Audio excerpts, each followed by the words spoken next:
नमस्कार दोस्तों, मैं हूं Ayaz. A to Z India news में स्वागत है आप सभी का।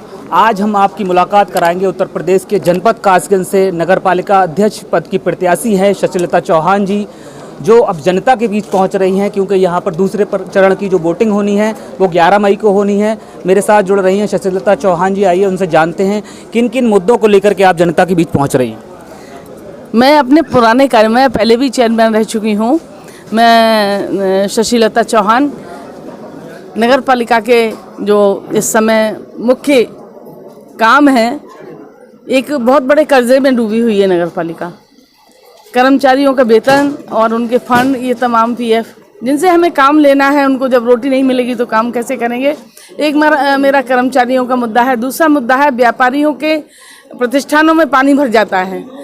नालों की सफाई का मुद्दा सबसे महत्वपूर्ण है, जिससे बरसात से नालों का पानी उनके घरों में घुसता है। नाले साफ़ नहीं हुए हैं जब से मैंने नगर पालिका छोड़ी है, और आज मैं फिर जनता के बीच में आई हूँ। जनता की मांग पे आई हूँ कि आप आइए तो ये नाले साफ़ हों, शहर स्वच्छ हो। दूसरा मुद्दा मेरा स्वच्छ पानी देना है। तीसरा मुद्दा ये है कि हमारे शहर में चेयरमैन का पद ऐसा है कि बहुत सारी समस्याओं का समाधान कर सकता है। अनियमित जो टैक्स इन्होंने जनता पे लगा दिया है, जो दुकानें 1,200 रुपये महीने पे थी, उनका रेंट इन्होंने 1,500 रुपया और 2,500 रुपया कर दिया है। एक छोटा व्यापारी इतना कैसे वहन करेगा। तो ये सारी चीज़ें हैं जो बहुत ही जनता के मन को और दिल को, दोनों को परेशान कर रही हैं। आर्थिक रूप से जनता बहुत इनसे नाराज़ है। जो भी चेयरमैन रहे, इन्होंने कोई कार्य ऐसा नहीं किया जो ये गिना सकें। मेरे कार्य जनता में और सबको मालूम है कि मैंने क्या कार्य किए हैं। मैंने यहाँ संत तुलसी द्वार बनाया, उसके बाद रानी अवंतीबाई द्वार मैंने बनाया था, फिर रानी लक्ष्मीबाई कम्युनिटी हॉल बनाया, महाराजा अग्रसेन द्वार, संकट मोचन धाम द्वार, मैंने कासगंज का चौमुखी विकास किया। लेकिन इन 15 सालों में विकास तो दूर, जो टूट फूट भी शहर में हो गई थी उसको भी सही नहीं कराया गया। जो जनता की सेवा नहीं कर सकता वो इस पद पर बैठने का हकदार नहीं है। मैं भी जनता की सेवक हूँ और मैं चाहती हूँ कि मैं जनता की सेवा करूँ। कासगंज की बेटी हूँ, मैं यहाँ की बहन हूँ, किसी की बुआ हूँ, तो मैं चाहती हूँ कि मेरी कासगंज की जनता अपनी सभी मूलभूत सुविधाओं को प्राप्त करे। और जनमानस के लिए मैं चाहती हूँ, मेरा दिल जनमानस की सेवा करने का। कहीं ना कहीं ये माना जा रहा था कि आप बीजेपी से चुनाव लड़ेंगी, और लेकिन बीजेपी ने आपको मायूस कर दिया। बीजेपी ने मुझसे कहा था और मुझे खुद चल के आके ज्वाइन कराया था कि हमारे पास कोई ऐसा नहीं है जो नगर को संभाल ले, आप आइए, हम आपको। और कोई राजनीति में रास्ता नहीं है।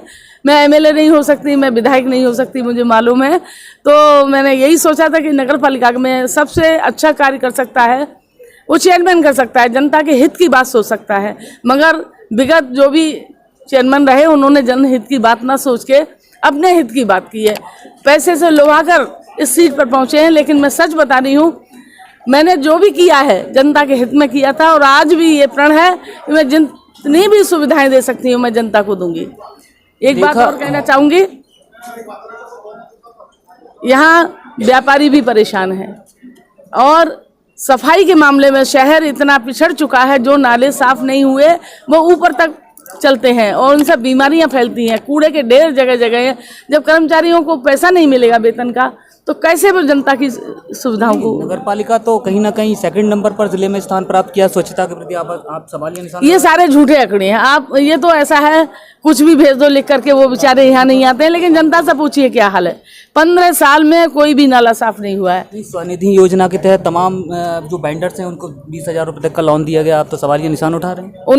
उनके वेंडर्स को दिए गए, वो कासगंज के बाशिंदे नहीं है, वो बाहर के ग्रामीण क्षेत्र के लोग हैं।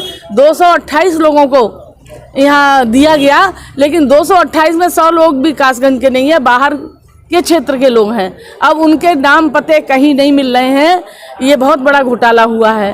कासगंज के लोग नहीं है, 228 लोगों को ना उनके पते हैं, ना मोबाइल नंबर है। कहाँ पता करोगे कि किसको दिए गए। शहर में ये देखा गया है कि कहीं ना कहीं जितने भी वार्ड हैं सब में पाइपलाइन नहीं है, लेकिन हाउस टैक्स और वाटर टैक्स बराबर वसूला जाता है।